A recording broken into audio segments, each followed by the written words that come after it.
Echoes of Me, When Parallel Lives Meet. It was an ordinary day in different parts of the world, yet in each corner, there was someone who seemed to share a peculiar trait. All were versions of me, with the same appearance and personality, but living completely distinct lives. 1. The solitary writer, Paris, France. In the heart of Paris, I was a reclusive writer living in a small apartment overlooking the Seine.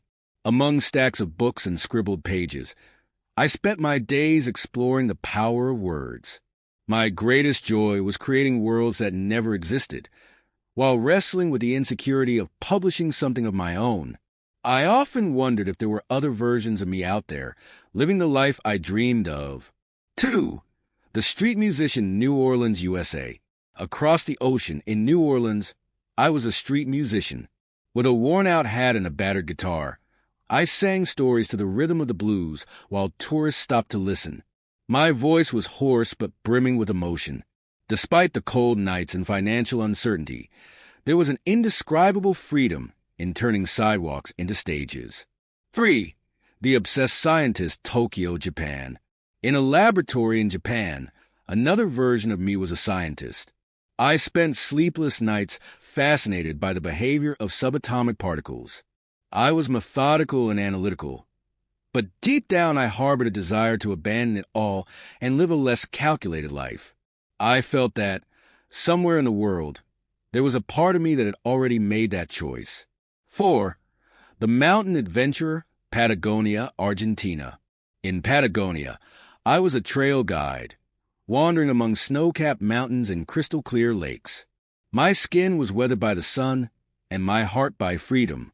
Every day was a new discovery, but sometimes, as I gazed at the horizon, I felt something was missing, perhaps a greater purpose or a connection to something I couldn't quite grasp. 5. The visionary chef, Marrakesh, Morocco. In a bustling market in Marrakesh, I was a chef creating unique dishes by blending local spices. My kitchen was my stage and my dishes my art. Amid the pots and the stove's heat, I often wondered what it would be like to live a life without the weight of others' expectations. These versions of me never met, but sometimes, in moments of silence, they felt an inexplicable connection, as if somehow they knew they weren't alone, that there were other selves exploring the world, testing limits, and living completely different lives. And perhaps one day, all these versions would come together, uniting their experiences to form something greater. The impossible meeting. One special night, something unexplainable happened.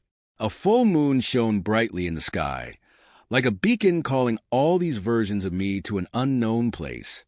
Each of us, the writer from Paris, the musician from New Orleans, the scientist from Tokyo, the adventurer from Patagonia, and the chef from Marrakesh, was drawn by a strange dream. In the dream, there was a clearing bathed in golden light, surrounded by towering trees and a lake that mirrored the stars. Somehow, we all woke up in a place that existed on no map, but felt incredibly familiar. Seeing each other for the first time left us stunned. It wasn't just a physical resemblance. It was like looking in a mirror while simultaneously seeing alternate versions of who we could have been. The conversation of souls. We sat around a mysteriously lit campfire in the center of the clearing. Introductions weren't necessary. We all knew who we were, as if this connection had always existed. I always wondered if there was more beyond my routine, said the writer, gazing at the flames. You're proof that there is. My life is full of music, but I never thought anyone else could hear it like this, replied the musician, strumming his guitar. What if this meeting is more than coincidence? Asked the scientist, analyzing the surroundings. Maybe there's a reason we're here. The chef leaned forward, hands clasped. What if we're parts of a greater whole? Like pieces of a puzzle, the adventurer, who had remained silent, finally spoke. Maybe that's it. Each of us represents something the other seeks. Inspiration, courage, freedom, method. Perhaps it's time we learn from one another. A transformative exchange. Our meeting lasted hours, maybe days. We shared our stories, challenges, and dreams. Each of us took something from the others. The writer found courage in the adventurer to leave his apartment and explore the world. The musician learned from the scientist that even art needs method to reach new heights. The chef was inspired by the writer to tell stories through his dishes. The adventurer discovered from the musician the importance of creating memories and leaving a legacy. The scientist, ever analytical, learned from the chef to appreciate improvisation and the beauty of the unexpected. The farewell and the return. As the moon began to fade, we felt it was time to leave. But something had changed. We were no longer the same. Each of us carried a piece of the others, an invisible thread that would forever connect us.